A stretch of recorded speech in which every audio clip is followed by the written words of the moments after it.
We discuss key storylines, key players, and more for the Ravens Week 3 matchup with the New England Patriots with a very special guest coming up next here on Locked On Ravens. You are Locked On Ravens, your daily Baltimore Ravens podcast, part of the Locked On Podcast Network, your team every day.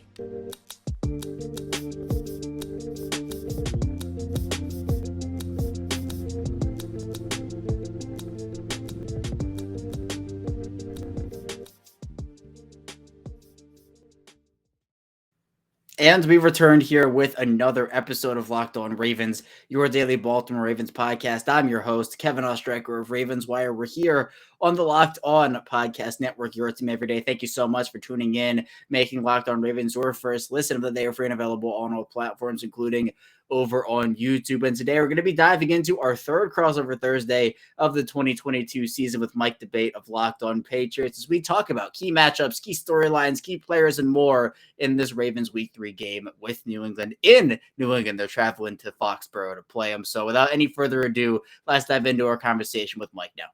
Patriots fans and Ravens fans, welcome to Week 3 Locked On NFL crossover here on the Locked On Podcast Network. It is Mike Debate of Locked On Patriots, Kevin Ostreicher of Locked On Ravens, as the New England Patriots and the Baltimore Ravens get set for battle this Sunday, September 25th, Gillette Stadium, Foxborough, Massachusetts, and it is always a blast when these two teams get together on the gridiron. Kevin and I are going to break down all of the action for you here today on this crossover Thursday. And please keep in mind, folks, that today's crossover Thursday episode is presented by our friends over at Prize Picks. Prize Picks is so much fun and it's easy to play. No competing with others, just you versus the projections available. Pick 2 to 5 players, and if they score more or less than their Prize Picks projection, you can win up to 10 times your money on your entry. It can literally take less than 60 seconds to enter. Yeah, that's right, folks. It is that easy. We love Prize Picks, and we know that you will too. So the first-time users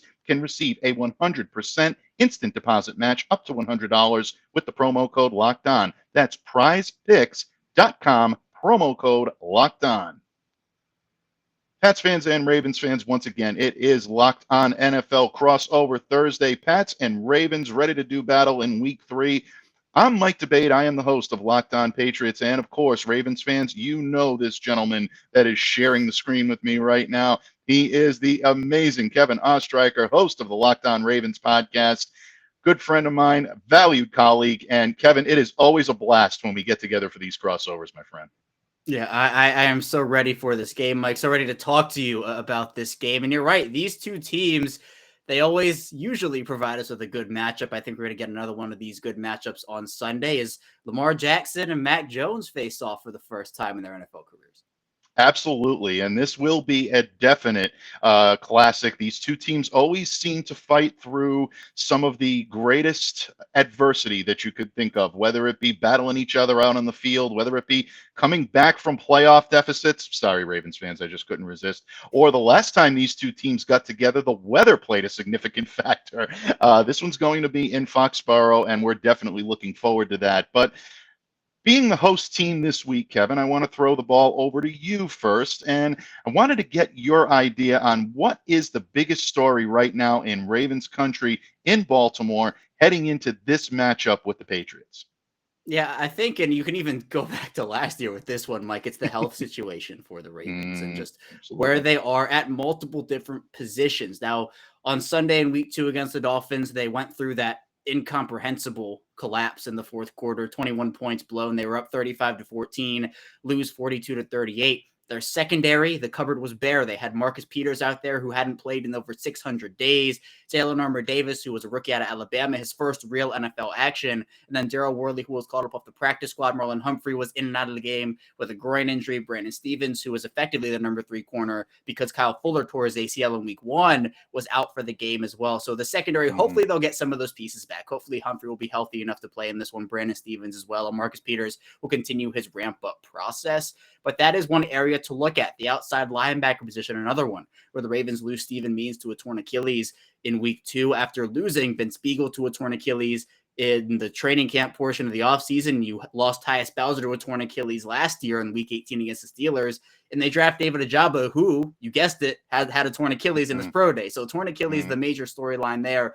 Baltimore just 2 healthy outside linebackers on their roster right now.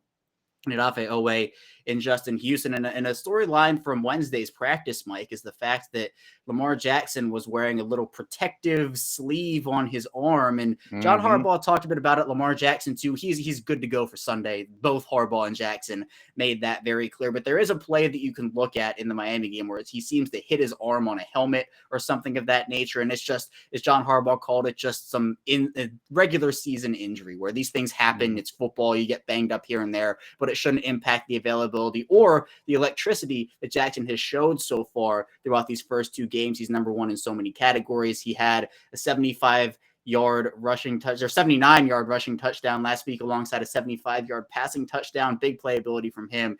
So the story's health for the Ravens. Can they get back J.K. Dobbins? Can they get back Ronnie Stanley, a couple of those guys as well? So I'm pinpointing it on health for the Ravens, and hopefully they'll be able to have a bit more health luck this week against the Patriots. So, Mike, I'll ask you the same thing. What are you looking at right now in Patriots Nation? What are some of the big storylines you're looking at here as we talk on this crossover Thursday? Yeah, Kevin, health is the big storyline here in New England as well. Look, the Patriots have the potential to head into this matchup without 2 key players, one on offense, one on defense. On Wednesday's practice, Kyle Duggar, who left Sunday's game against the Pittsburgh Steelers with a knee injury, was a non-participant. Now, there is still an undercurrent of optimism regarding Kyle Duggar, and the Patriots definitely do need him if they're going to hope to contain any of the Ravens' offensive weapons, particularly Mark Andrews at the tight end position, because this is something that the New England Patriots have typically had difficulty with, but Kyle Duggar has been a guy that can cover a tight end, can cover big physical receivers, and you know that the Ravens would love to get him involved. When he was out of the game, Pratt Freiermuth of the Pittsburgh Steelers was able to find easy seams and was able to get a touchdown catch from Mitch Trubisky. So you look at what the Patriots can do. Kyle brings a lot of speed. He brings a lot of thump to that defensive backfield. And if they're going to be missing him, that could be a very big hole for the Patriots to dig out of. The other injury to watch right now is Jakobi Meyers. Jakobi Meyers also out with a knee injury right now. He was not present at Wednesday's practice. Now, Jakobi played for the vast majority of Sunday's game against the Pittsburgh Steelers, was the Patriots' leading receiver, caught 95 yards receiving, was definitely a big part of Mac Jones' offense, and really he has been the security blanket, the go-to guy whenever Mac gets in trouble or gets into difficulty. Nelson Aguilar was a wide receiver that had a big-time game on Sunday, but if the Patriots are going to hope to have consistency on offense, it's almost imperative that they have a guy like Jakobi Meyers out there. So these are 2 injuries that Patriots fans are going to have to watch for. That's something that toward the end of the week, I think Ravens fans are going to be watching for. If either one of these guys enters the game questionable, or if they're ruled out for any reason, big win for Baltimore on either one of those, or dare we say in New England, hopefully not both. But at the same time, that's how vital these guys are to each of the units. Aside from injury, the other big issue is making sure that Mac Jones has the comfort and the ability to make the throws he needs to make. The offensive line was abysmal in week 1 against the Miami Dolphins. They bounced back very nicely, really doing a great job of protecting the edge, sealing off the middle, and a guy like Cole Strange, who's a rookie, really did a phenomenal job in recognizing some of those pressures and be able to put that back on the opposing defense. If the Patriots can give Mac Jones that type of comfort, it allows him to be able to neutralize some of those second and third level blitzes that come from the defense that have given Mac fits throughout his career last year and into this year. So right now it's all about health, but it's also about getting continuity on offense as well. I think when you're looking at a non-health storyline for Baltimore, there are a couple you can look. Well, I'll give one on offense and one on defense. The offensive side of the ball for Baltimore, the run game has to be one of the major storylines because they have not had any semblance of a running game outside of Lamar Jackson. That's really the only guy you can say has actually made a positive contribution in the run game. On Sunday against the Dolphins, if you take out Lamar Jackson's stats, the Ravens ran 16 times for 36 yards. That's 2.3 yards per carry. You had Mark Andrews 1 carry for 3 yards, out yards per carrying their running backs like Kenyon Drake and Mike Davis, who himself had 5 carries for 4 yards. The offensive line, they've been good at protecting Lamar Jackson in the pocket, but the run blocking has been a bit of an issue so far in some circumstances.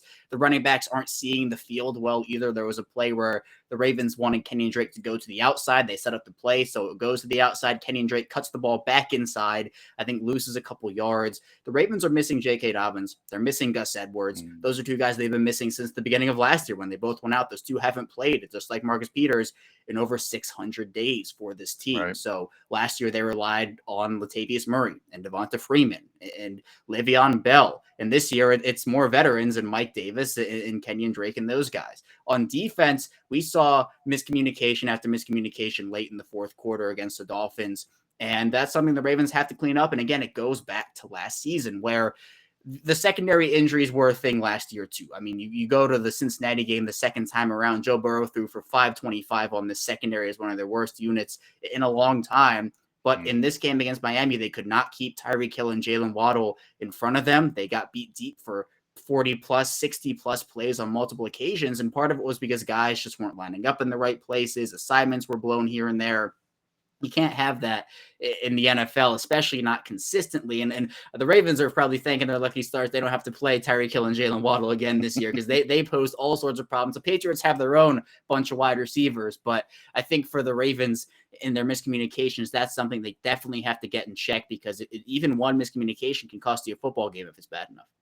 Absolutely. And the Patriots saw that with miscommunications last week, and they were very fortunate to end up on the positive side of some special team snafus, which is very unusual for this team. These are 2 teams that have placed such a premium on special teams. And we know the Baltimore Ravens are going to be ready in that area. The New England Patriots have to be ready in that area as well. So definitely great storylines heading into this one, folks. But what are the key matchups everybody's looking to see? Well, we know the Patriots defense is going to have their hands full with Lamar Jackson. We know that Ravens defense might be licking their chops trying to get after Mac Jones, but there goes deeper than that. And Kevin and I are going to go deeper than that when this episode of Crossover Thursday, Pat's Ravens style, continues in just a moment. But first, Kevin, not so much yourself because you're still a very strapping young lad, but someone who's aging a little bit.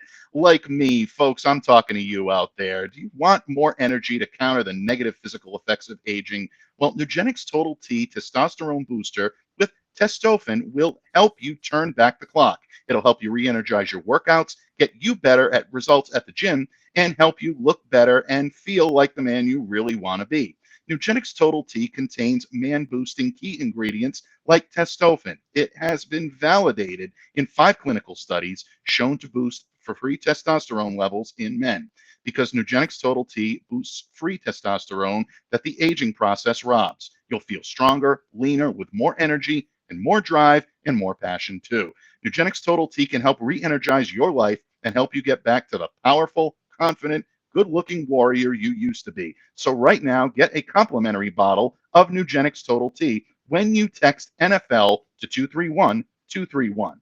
Text now and get a bottle of Nugenix Thermo, their most popular fat incinerator ever, with key ingredients to help you get back into shape fast. Absolutely free. Text NFL to 231-231. Text NFL to 231-231. Message and data rates may apply. Terms apply. Available at nugenix.com/terms. Patriots fans and Ravens fans, we are crossing the streams here on Locked On NFL Crossover Thursday. It is the New England Patriots and the Baltimore Ravens ready to hook it up in a Week 3 showdown at Foxborough. And Kevin, we talked in the first segment a lot about some of the key storylines for both teams heading into this matchup. But we know that the Ravens always look forward to playing the Patriots. And I can assure you, the Patriots always look forward to playing the Ravens. There's a rivalry and a very deep respect between these 2 franchises and the fan bases as well. When you look at the teams from top to bottom, Patriots offense, Patriots defense, Ravens offense, Ravens defense, 2 special teams units that definitely know how to win the game. What are the key matchups that you're zeroing in on here as we approach Week 3 on Sunday? Yeah, well, Mike, I'll tell you, one of mine was going to be Marlon Humphrey versus Jacoby Myers, but we don't know if those guys are going to be playing in this one with Marlon Humphrey with the groin, Jacoby Myers with the knee. So I'm going to generalize it a little bit and say the Ravens secondary versus the Patriots pass catchers. I know that's a very broad one to look at, but you have the Patriots go out there and get Devontae Parker in the offseason. You mentioned Nelson Aguilar as well. They have other pass catching weapons. And for Baltimore, how are they going to match up with those guys if they're missing Humphrey in this game or if Brandon Stevens isn't able to go? How healthy is Marcus Peters going to be in terms of his snap count? Is he going to be able to play a bit more than he did on Sunday against the Dolphins? It's going to be important for the Ravens to make the Patriots offense one-dimensional in some way, whether that's stopping the run game early or I think what the Ravens might prefer in this one, and who knows if it is, but making Mac Jones and this Patriots offense not be able to throw the football effectively so they can key in on the Patriots run game, stack the box a little bit more. And I think that starts with the Ravens being able to put safety help out there with Marcus Williams, who has 3 interceptions through 2 games. He's been super impressive so far. You talk about Chuck Clark, who's kind of like the glue guy of this defense. He wears the green dot. And Kyle Hamilton, who has had some nice moments, but has been working his way through a couple of rookie struggles as well. So I think for the Ravens, if they can stop, whether it is Jacoby Myers or Nelson Aguilar or Devontae Parker or some of those other pass catchers in that New England offense, it's going to be huge for them because then it makes that Patriots offense one-dimensional, which I think they really need to do in this one. Absolutely. I think that's a great matchup, and I'm definitely looking forward to that. From a Patriots standpoint, in terms of a defensive matchup, yeah, I'm going to generalize a little bit as well because that Patriots run defense, I think, has really been the unsung hero. They're not getting a lot of press. The offensive line got an awful lot of credit this week. The Patriots, linebackers got an awful lot of credit for getting after Mitch Trubisky and making life difficult for him. But the Patriots run defense, I think, has been one of their best aspects start to finish and their most consistent parts of their game right now. In the first 2 games, they're ranked 5th in the league right now, both in rushing yards allowed, which is 78 per game, and per attempt at 3.5. That's a dramatic improvement from what we've seen from the Patriots in recent seasons. And it's going to be put to the test against Baltimore's running game, which is very unique and very powerful. No question about it. Lamar Jackson obviously is leading the team, 136 yards on the ground, 9.1 yards per attempt, but Baltimore's backs are definitely capable of being an explosive unit if they have the right opportunity to make things happen. And like you said in the previous segment, with J.K. Dobbins looking likely that he's going to suit up, practicing, coming off of the injury report, being a full participant, not completely coming off yet, as of Wednesday anyway, Dobbins looks like he's going to get back in there and he can join guys like Kenyon Drake, Justice Hill, Mike Davis. That's a good backfield. So what the Patriots are going to have to do is prove that the middle trio that they've been going with of Lawrence Guy, Devon Godchow, Christian Barmore can do a good enough job of sealing off the middle and allow Dietrich Wise the opportunity to be able to set the edge, allow guys like Matt Judon, Juwan Bentley, even Jelani Tavai getting into the action a little bit, give them the opportunity to make plays and get after the quarterback. It's something that is not going to be easy. Patriots have been victimized by Lamar Jackson's legs a number of times. Patriots did a little bit better of a job in containing him in 2020, but again, weather was a big-time factor there as well. So if the Ravens can't generate more from their backs in addition to Lamar Jackson, that could be a key for New England to have some success on Sunday. Yeah, and I was going to go with an old friend here in Baltimore and Matt Judon a little bit, talking about the impact he can make and that he has made in his first year and some change in New England. I mean, he burst onto the scene, and we kind of saw it here in Baltimore, the Zadarius Smith breakout after he left, where Judon was, scratching that surface. But he was incredible last year for the Patriots, already has 2 sacks this season through 2 games. So I think him against these Baltimore tackles, Patrick McCary and Morgan Moses, assuming Ronnie Stanley doesn't play. If Ronnie Stanley plays, and it's a little different story, but the Ravens are going to have to hold him in check. You mentioned that the Patriots' ground defense, it's going to be a big test for Tyler Linderbaum out there in the Ravens interior. Kevin Zeitler is as steady as they come from the guard position. You're not really, You can kind of put him on an island to be pretty safe with what you're getting from him. But Ben Powers and Tyler Linderbaum on the interior, that's going to be huge. But I think another matchup, and this is, you're talking about generalization. I'm generalizing a whole ton here. I think Mac Jones versus the Ravens defense is huge. And you're saying, well, how can you put one player up against the whole defense of these things? Well, I'll tell you, it's because this is the first time that Mac Jones is facing off against this Baltimore defense.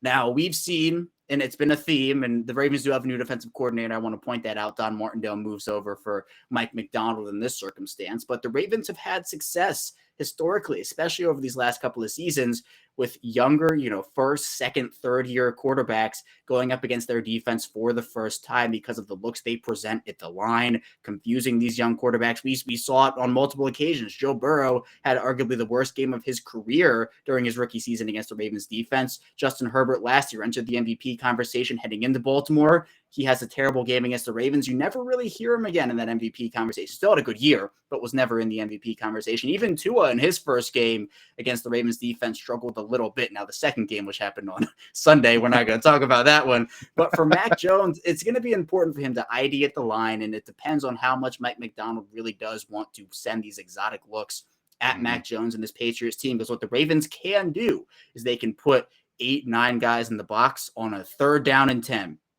And they'll force the quarterback and the offensive line and whoever else to ID who's coming and who's not. They can send all those guys, or they can rush just 3 of them or just 4 of them. And it really can get into a quarterback's head. They'll send guys off the edge, corner blitzes, safety blitzes.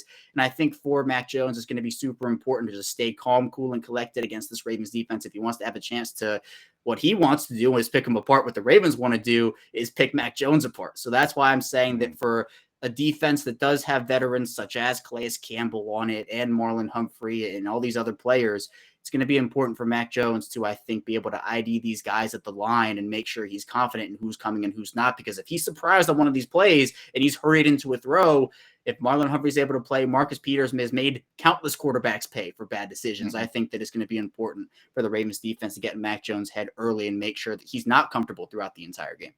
Yeah, and that's something that Mac has had difficulty with. Decision making is one of my keys to this week's success for the New England Patriots, because Mac's decision making against the Pittsburgh Steelers was suspect. A couple of those throws I know Mac wants to have back. Definitely the interception that he threw to Minka Fitzpatrick in the first quarter, or in the first half, I should say. Not a good throw, just very ill-advised. He had a couple of guys open underneath, Jacoby Myers being one of them. He could have easily gotten the pass, went for the big play, and paid the price for it. And the other, obviously, is the pick that was almost a pick, a very errant throw by Mac Jones, and that could have gone the other way, but for a luck of the draw drop on that one. That was a real just ill-advised throw from Mac. So he cannot afford to make those kinds of mistakes on Sunday against a Baltimore defense that will make him pay a little bit more than the Pittsburgh Steelers defense made, because of the lack of a guy like TJ Watt. You mentioned Calais Campbell, and I think he's going to be a very big factor in not only trying to make Mac Jones uncomfortable, but also trying to contain the Patriots running game. Because one thing that we saw on Sunday from the Patriots is that downhill gap style running game that they've ran so well for the last few years is still their bread and butter. It's still their go-to.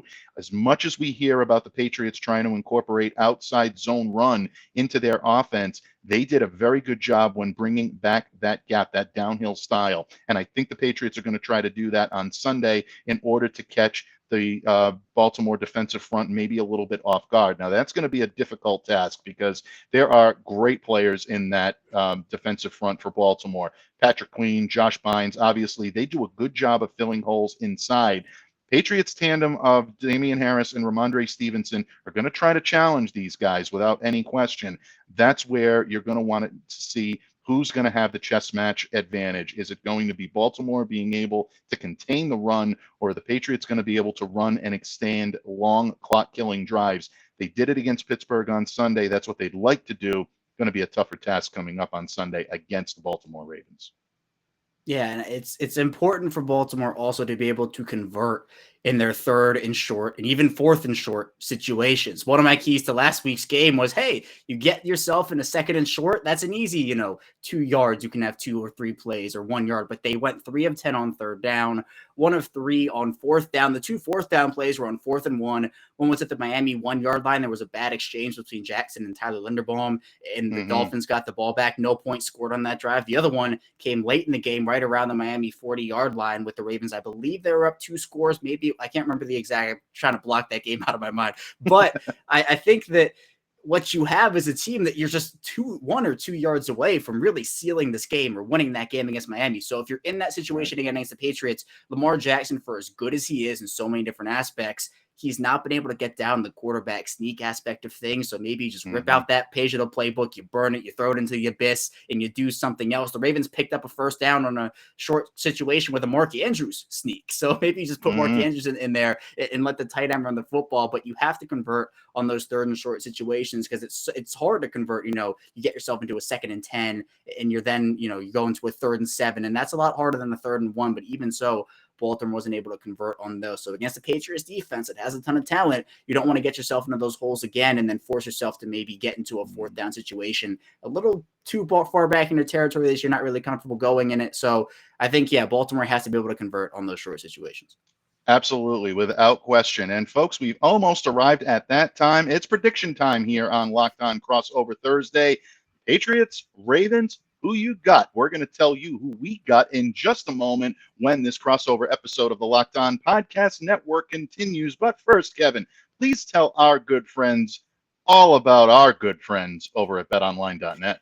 Absolutely, Mike. Yes, betonline.net is your number one source for football betting info this season. You can find all the latest player developments, team matchup, news, podcasts, and in-depth articles and analysis on every game you can find. And as always, BetOnline remains your continued source for all your sports wagering information with live betting up to the minute scores for every sport out there. It's the fastest and easiest way to check out on all your favorite games and events, including MLB, MMA, boxing, and even golf. You can head over to betonline.net or use mobile device to learn more. BetOnline, where the game starts.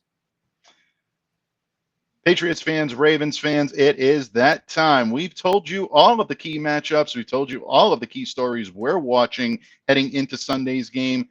Pats Ravens at Gillette Stadium in Foxborough, Massachusetts. Kickoff time 1 p.m. Sunday, September 25th.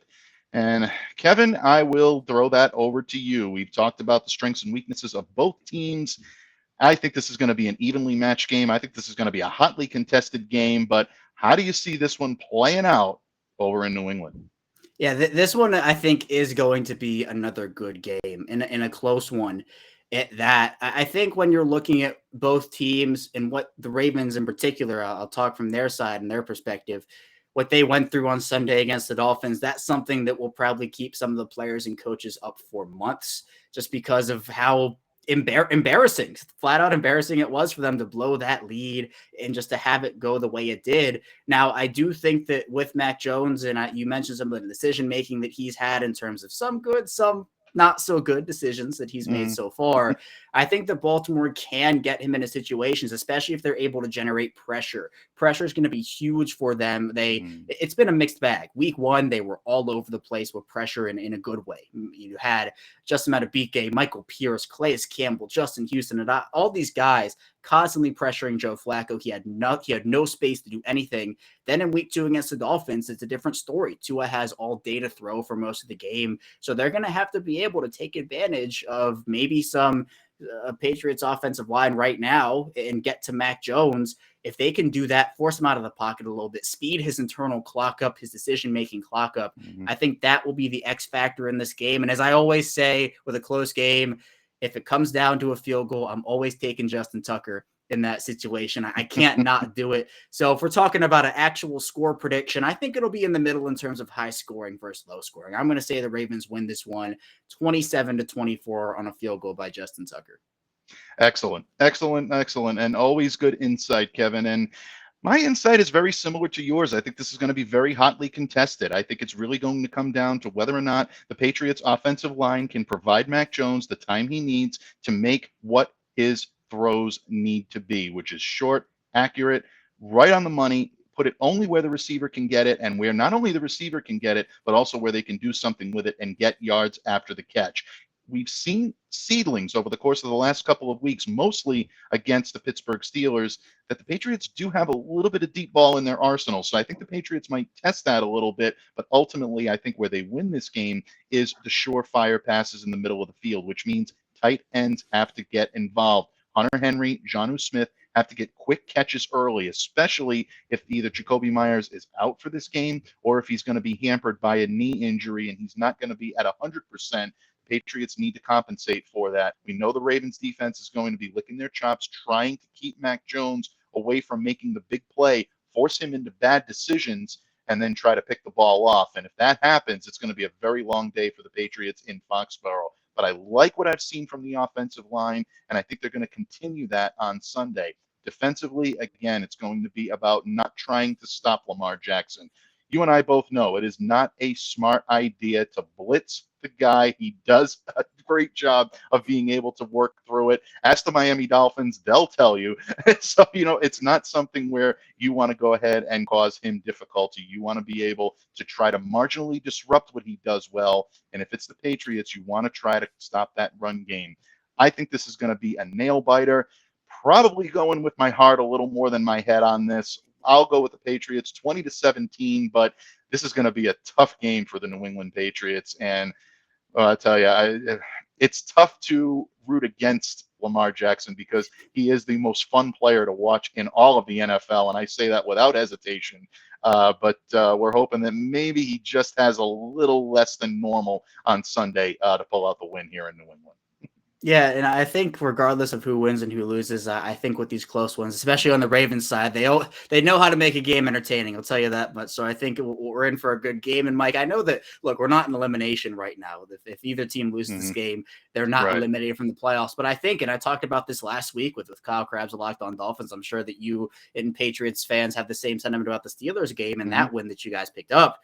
I mean, these are important games early in the season where you talk about conference record and you're talking about, hey, we get to late December, early January, and maybe the Patriots are in contention for the AFC East title or Baltimore's fighting for the AFC North title, and you look to a tiebreaker, which one of them is conference record, or maybe both teams are fighting for a wild card spot and they're going up against one another. And that's another aspect of things that I think with the Ravens loss to Miami, that hurts them a little bit. With the Patriots win against the Steelers, that helps them. So I think picking up as many of these wins as you can, especially against conference opponents, is so huge early in the year. It certainly is. And the New England Patriots know that better than anybody. Last year, losing a nail biter in the opening game against the Miami Dolphins really came back to beat them when the Patriots were on that win streak and they were looking for wins down the stretch in that season.